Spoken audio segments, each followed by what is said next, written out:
वीर्यं करवावहै तेजस्विनावधीतमस्तु मा विद्विषावहै। ओम शांति शांति शांति। हरि ओम।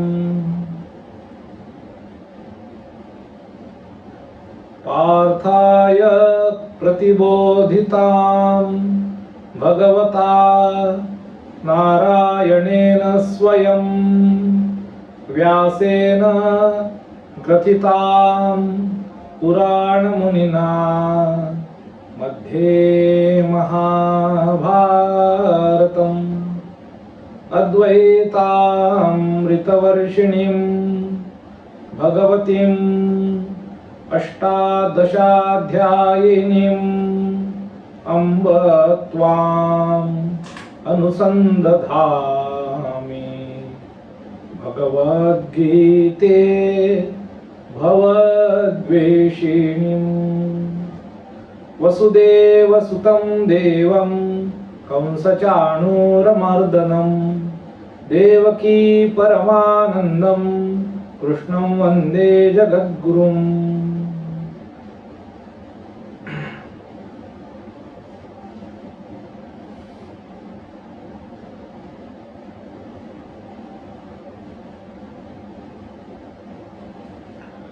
My namaskars to you all who are listening this talk on Srimad Bhagavad Gita.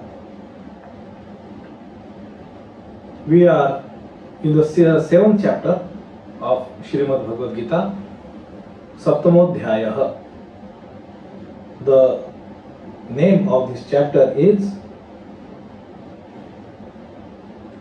the yoga of Jnana and Vijnana, of knowledge and the wisdom, or knowledge and the realization. Jnana Vijnana Yoga. So, the idea of knowledge and as if there is a distinction that, and we see here what is that Jnana and Vijnana are two distinct things, as if. So one thing there is this Jnana, it is like one dimension approach, and here in Vijnana we see it in multi-dimension, that the another side of it, when that same reality which is unique, undivided, infinite, conscious, without the name and forms, without any attributes. Now, when the same reality, as if grasped in this varied, multidimensional world of names and forms and with attributes. Now, this is the another aspect which is called as Vijnana. So this is the difference between Jnana and Vijnana.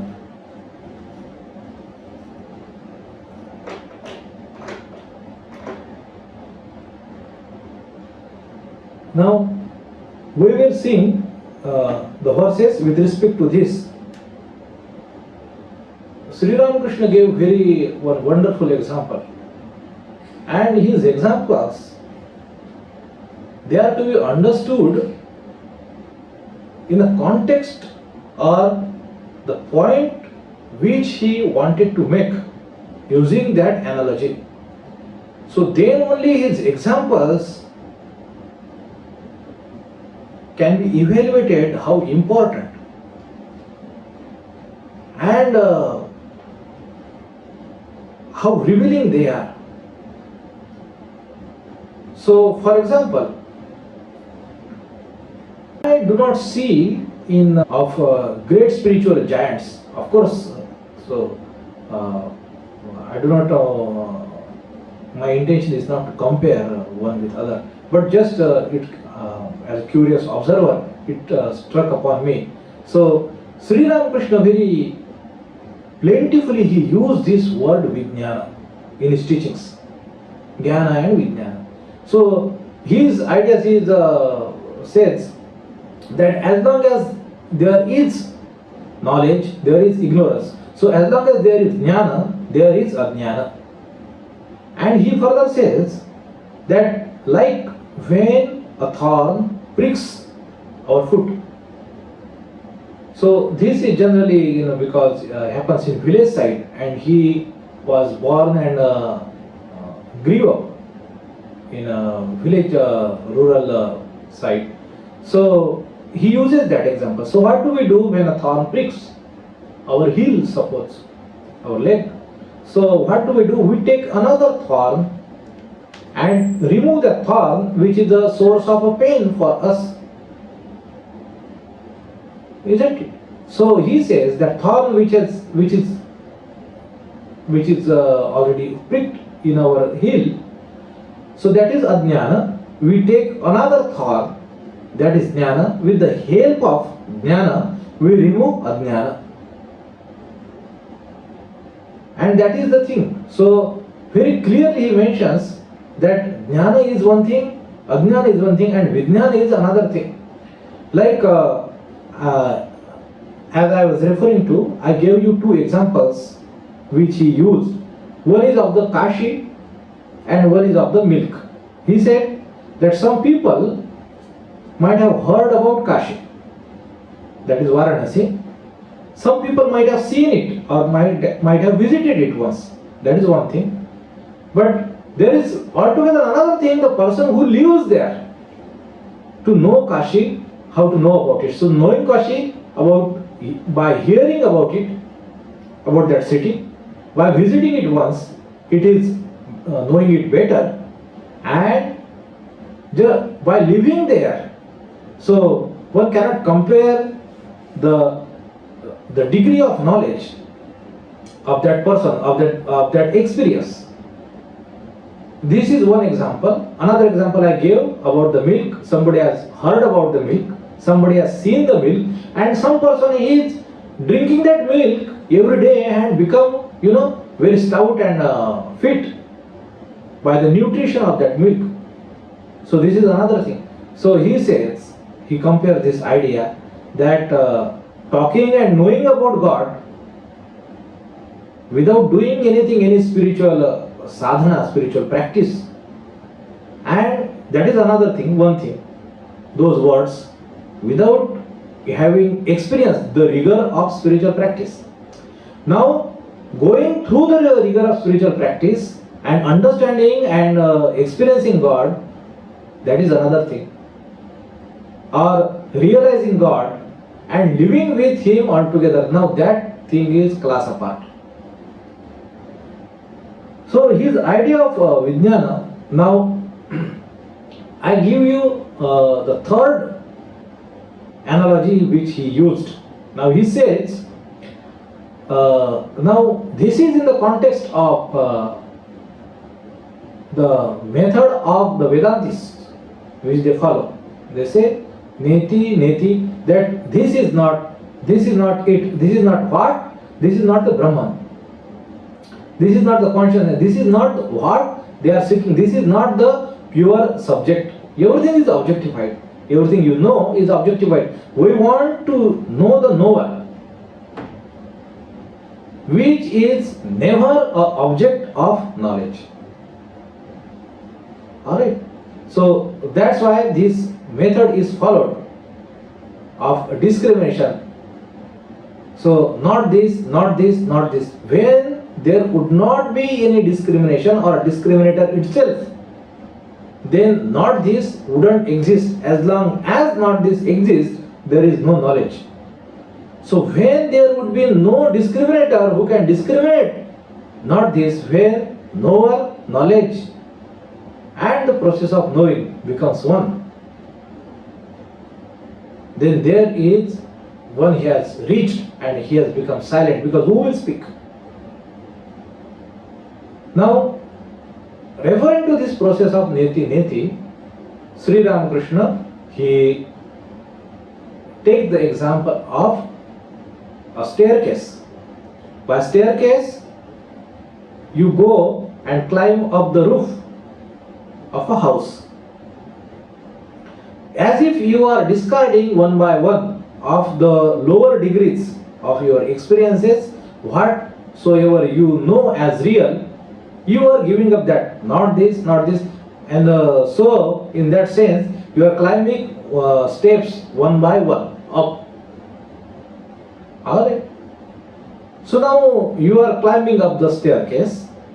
Now you reach the roof, meaning that, implying that you have the highest experience, that there is no higher experience than that. You cannot have the higher experience than that. That is the experience of the infinity. That your all subjectivity, all your limitations are dissolved, and infinite is realized in your infinite self itself. That you are now, it is not a product of, now it is not object, it is not object of your knowledge. That's why this phrase again and again it is used, ekam advitiyam, that it is such one, it is not followed by second, third, fourth, in that sense.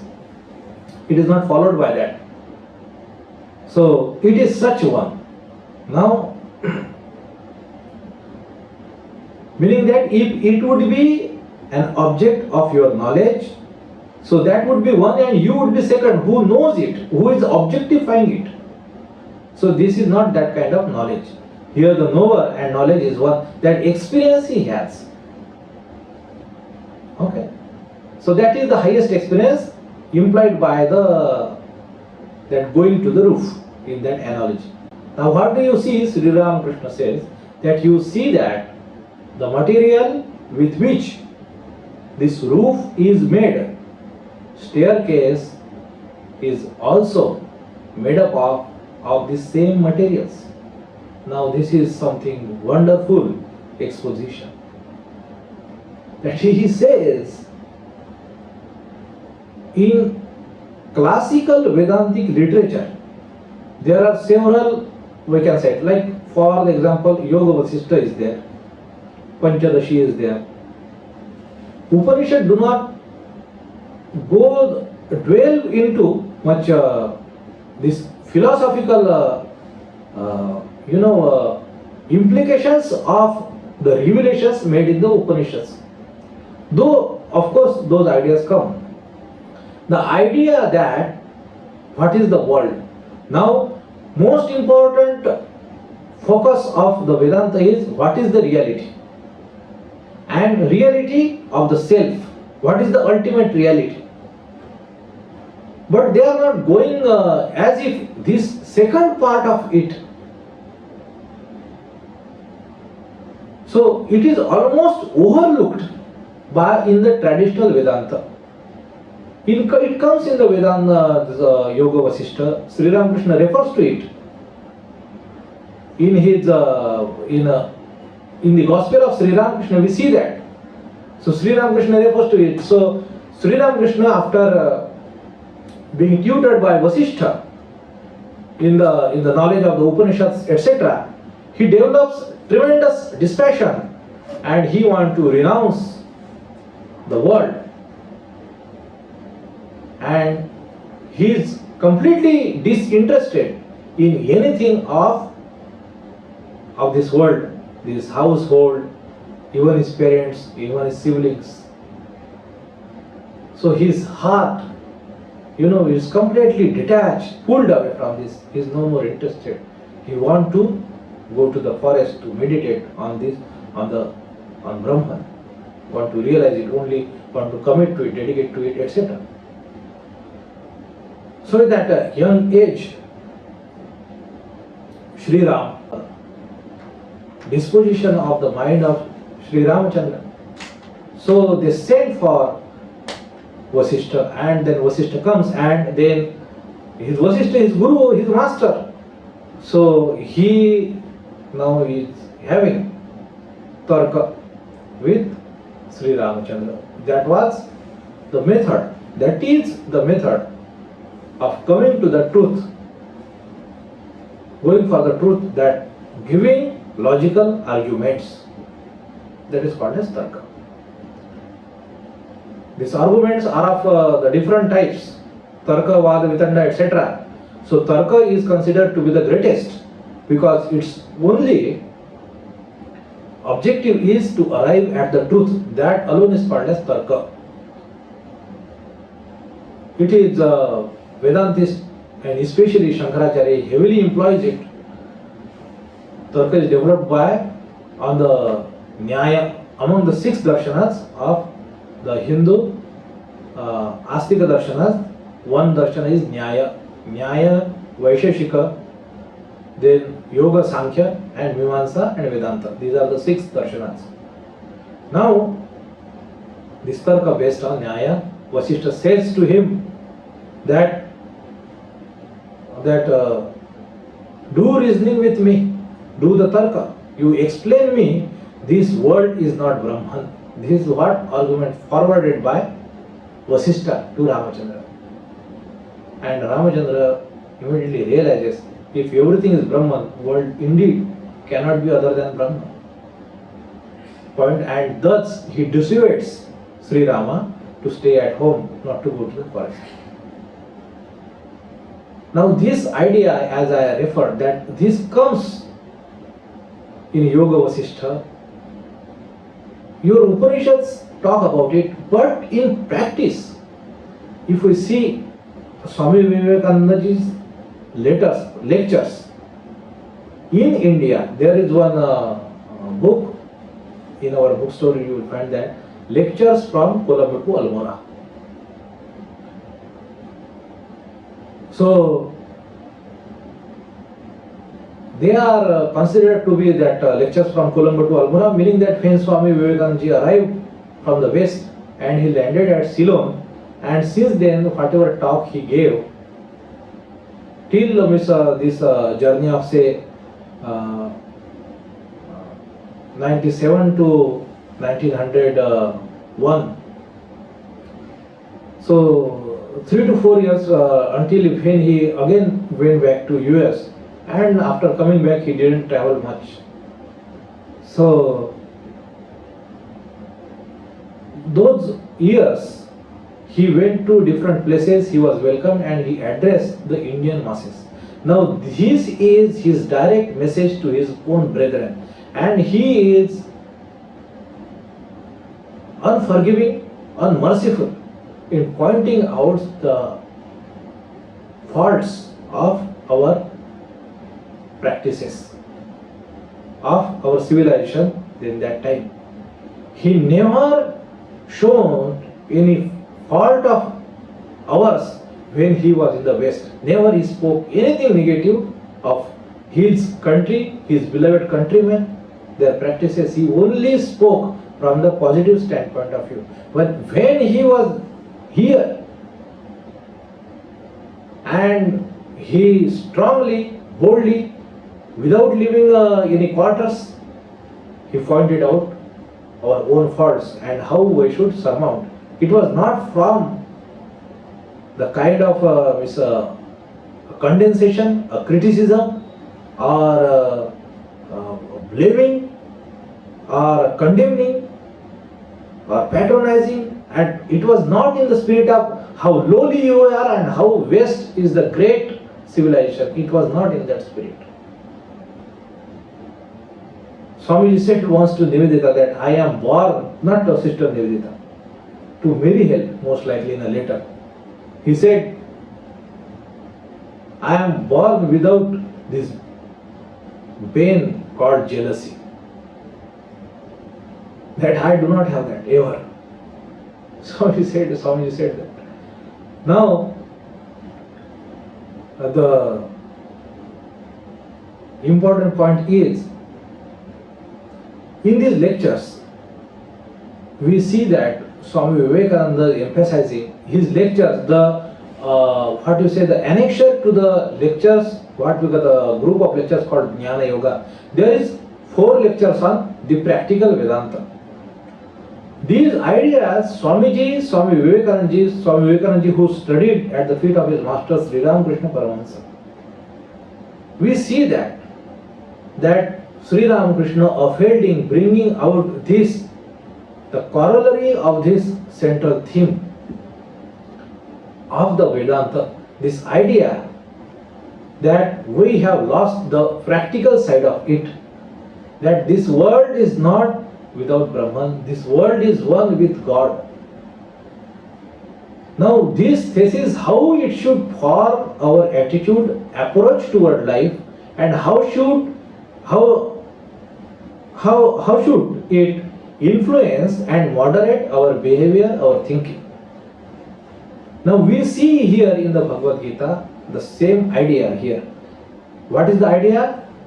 The realization that the staircase is made from the same material as that of used to make the roof, meaning that it is the same consciousness in its purest form as well as in its manifested form.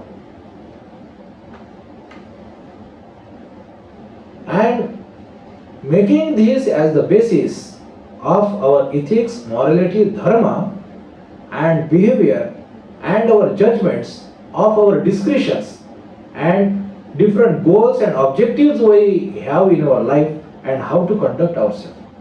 Now this is, Swamiji explains very emphatically that this alone can be basis of true ethics, morality or dharma. Again and again he points it out. We have been practicing, we have just lost the sight of it. Without this root, without this substratum, without this foundation, ethics and morality cannot make any sense. They are just then mere do's and don'ts, and just they come from the authoritarian standpoint of view, because some book says so, some person says so, and that's all. Because we have been doing it so for so many years, that's why this is good, this is right, this is moral, this is standard. But there is no rational basis unless we understand this idea on the basis of this foundation, what we call as this infinite universal reality, what we know as Brahman, this consciousness, this truth in the Upanishad, in the Vedanta. Now this is same thing Bhagavan Sri Krishna is trying to put it, trying to drive it across to Arjuna, that how to know it, how to understand this, the implication of this reality, of this infinity. So in that sense, now these verses, he said, he referred to different elements in the previous verses, like Punyo Gandha Prithvivyam cha Tejas Chasmi Vibhavasau, that I am the brilliance of all the shining objects, like maybe sun, or you can say the fire, everything. Not only that, I am Jivanam Sarva Bhuteshu, I am the life of all beings. I am also, now he altogether different. Not only I am life, but the ascetics who are mortifying themselves, tapasvi. So I am that tapas of those, in those tapasvis, I am that austerity of those ascetics. I am also that. Anything which is graceful, benevolent, which is the manifestation of the higher dimension, higher craving, higher efforts of the human beings. Anything which is manifested, which is the outcome of the efforts towards the higher ambitions of life, higher, not materialistic. Who is those efforts which are made something to transcend their own limitations, and Bhagavan will say, I am that. Which is anything which is onto or towards the journey to the infinity. I am that. Bhagavan will say, I am that. Now he says that I am the seed in all beings, Bijam, Mam Sarva Bhutanam Vidhi Partha Sanatanam. He is the not ordinary seed, the eternal one which never dies, the ever alive. So whatever is decaying, whatever goes for death and destruction, disintegration, I am not that. I am not that. I am the eternal one. I am the intelligence of the intelligent. Buddhir buddhimatam asmi. I am that. I am that consciousness which manifests as the intelligence. I am that consciousness that manifests as Tejas in the Tejas Vinam. The one who are brilliant, the glorious. I am that glory. That these things are not easily earned. That person has to do something to rise above himself. I am that. When that consciousness is manifesting freely, and then we see something exceptional. And in the following verse, in the 11th verse, he said, Balam balavatam asmi. Balavatam, the one who is balavan, who is the strong. I am the strength. The idea that to manifest, to meditate on these ideas, that there is strength, something separate, and there is the strong person which is separate. That one is just the medium to let manifest something else, which is not as if the inherent quality of it. We are tend to believe, isn't it? Muscle is strength. Okay. So some person is intelligent, so that his kind of intelligence and that person is same. And if we try to focus on just the quality, apart from his substratum, then we will see, we can think or meditate on that Brahman, on that consciousness, that how that is just the medium. So sometime is the same. You can see, for example, any talent of any individuals, great sports person. So where there is a display of strength, okay, or intelligence. For intelligence, we can take the example of chess, okay, because it is purely very intelligent, dominating. There is not muscle play. Or take the example of, say, suppose boxing, okay, where it is purely not only but very much a strength dominating play. There is lot of IQ and other factors, talents. Those all are, of course, are the part. But only intelligence cannot play there in the ring of the boxing. You have to have something. So you will see that a chess player who has proven himself or others, he is also beaten by others. Similarly, also in the ring of boxing. What does it show? That it is not the absolute something which will always prove greater than others. So like Magnus Carlsen, you know about Magnus Carlsen? He is a chess player who is considered as one of the greatest living reigning champion, Magnus Carlsen. So there is this young boy of 14, Prajnanananda, is Tamil. In 6 months, 2 times this boy beat him. To Magnus Carlsen. So in the ring of boxing also, we see that suppose for example there is Muhammad Ali. He beat someone, and the person who beat, and he has in turn beat someone else, he should not be able to defeat Muhammad Ali. But this is what has happened. So you can understand that these are not the static absolute. These qualities, buddhi, or the strength.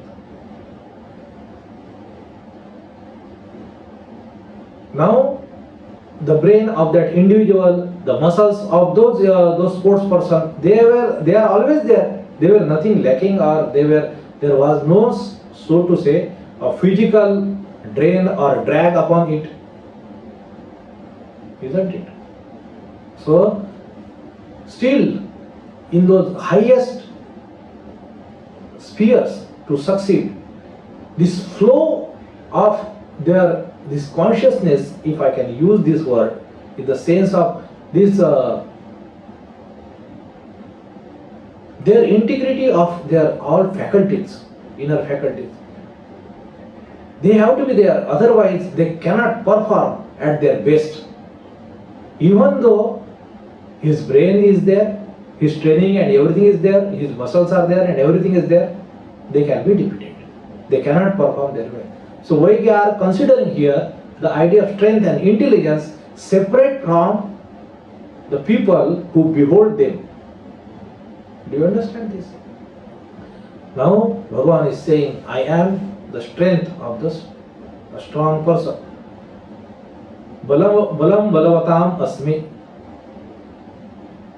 And he says, what kind of balam? He again qualifies it, kama raga vivarjitam, which is not propelled by a desire or attachment. Kama or raga, or attraction. Raga is attraction. Kama is desire. So, not propelled by this. So, vivarjitam. So, I am that the pure strength, not qualified by these two doshas, kama and raga. And he says, then what about kama? He said, yes, I am also desire. Which kind of desire? And desire is as if all pervading whole universe is propelled by it. And he puts it thus, he says, dharma aviruddha. This is the qualification he used. Dharma aviruddha bhuteshu kama asmi Bharatarshabha. Hey Bharatarshabha, hey Rishabha of the Bharata clan. Oh, the great scion of this Bharata clan, Bharatarshabha. Sri Krishna is referring to Arjuna. Hey Bharatarshabha, hey Arjuna, I am the desire in the beings, in human beings, which is not antagonistic, which is not opposing to the dharma. So everything which is in accordance, the desire which is in accordance with the dharma of that individual, I am that desire. Desire which is going against the dharma, his kartavya, I am not that. I am not that. Because it is not the manifestation of the will or the higher manifestation of that individual. That is not higher manifestation. The person who is training his mind in this way, that not to desire which is not righteous, what he should not do. We, dharma or kartavya, what a person should do or act, again it is based on this idea. Swamiji answers this very nicely. Sometimes Swamiji's ideas, somebody asks Swamiji that what is duty? What is duty or what is work? Twice he has answered this question. What is duty? Swamiji answers very shortly, in very few words. He says, what furthers your emancipation, what furthers, what brings you closer to the moksha, That is dharma. Dharma is based on moksha. Moksha is that illumination, that knowledge, getting rid of all the ignorance, of all the limitations that you are so and so, such and such, only this much and not everything else. This idea, this division as asmat and yushmat, that me, I and everything others, this division is ignorance. So transcending this, having the knowledge, having the experience of your true self as infinite, that is moksha. Now whatever furthers you, your journey towards this goal is duty, is dharma. That's why this is the basis, this consciousness, this truth of Vedanta. It is the basis of all the ethics, morality, and your, as well as a criteria of your dharma, what you should do and what you should not. So it is totally subjective. It should be based on the reality, the fact of what your prakriti is, how you are disposed within yourself, and what situation you are, your antar prakriti and bahya prakriti, that is jagat and antar jagat. Who you are and where you are. Where in the sense, in the context of desha, kala, nimitta. And the another this context is desha, kala and patra. You. Patra is you. And what is the context? In this context, in this taratamya, a dharma is decided. That how you should act. What is the best course? Now, and this is decided that what you would be doing, how you would be conducting yourself, how you would be deciding and what to do and what not to do. It would be, sole basis would be whether it furthers your progress towards this highest goal a human being can covet or can have. Now, this is the dharma, and Bhagavan says, any desire which is in accordance with this, that a person who is desiring anything such in the sense which would be in accordance with this idea, which would be along with this idea, that his desire to progress further, to have this highest experience. So that I am, that desire I am that desire.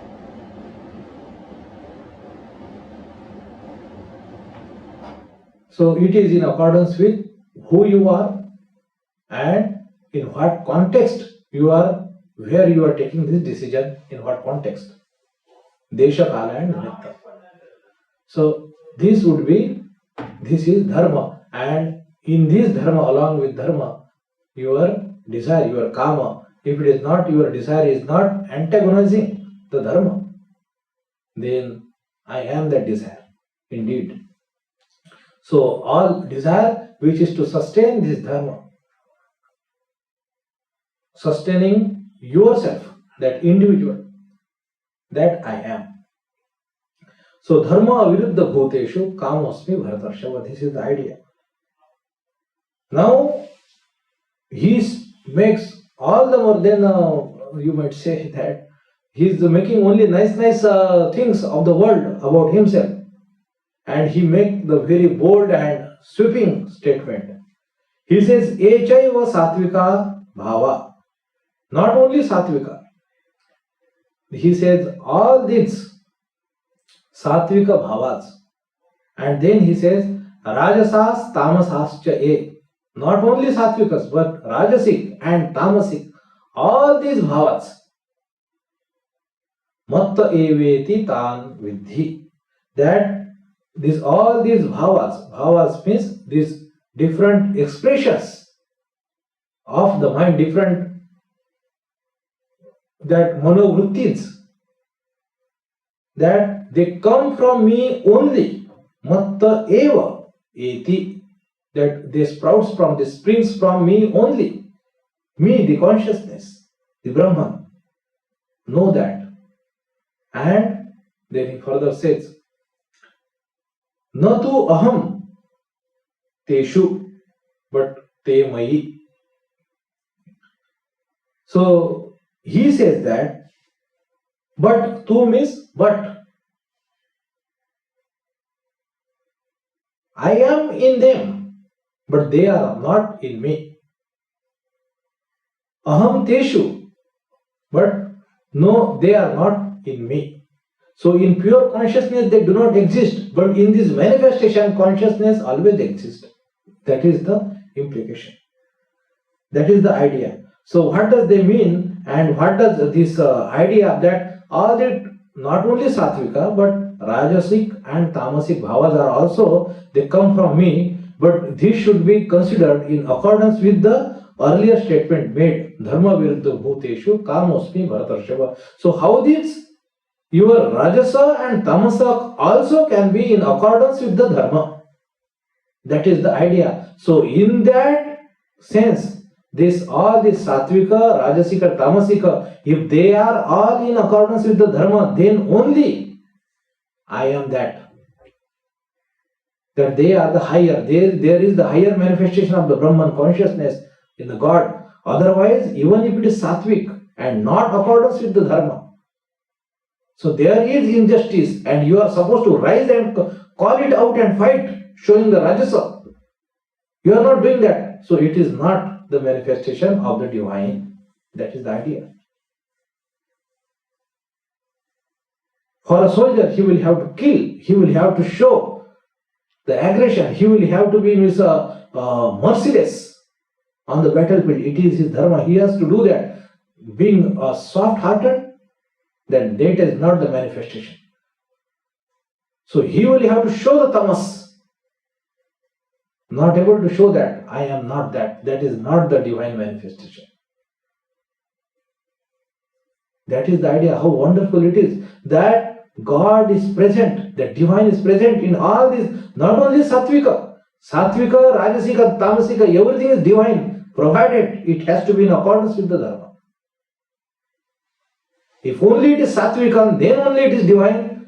This notion, Gita, it is not the teaching of the Gita. That is something wonderful to think about. So we will take this idea a bit later, again in our next class, and Om Shanti Shanti Shanti Harihi Om Tat Sat Shri Ramakrishna Arpanamastu.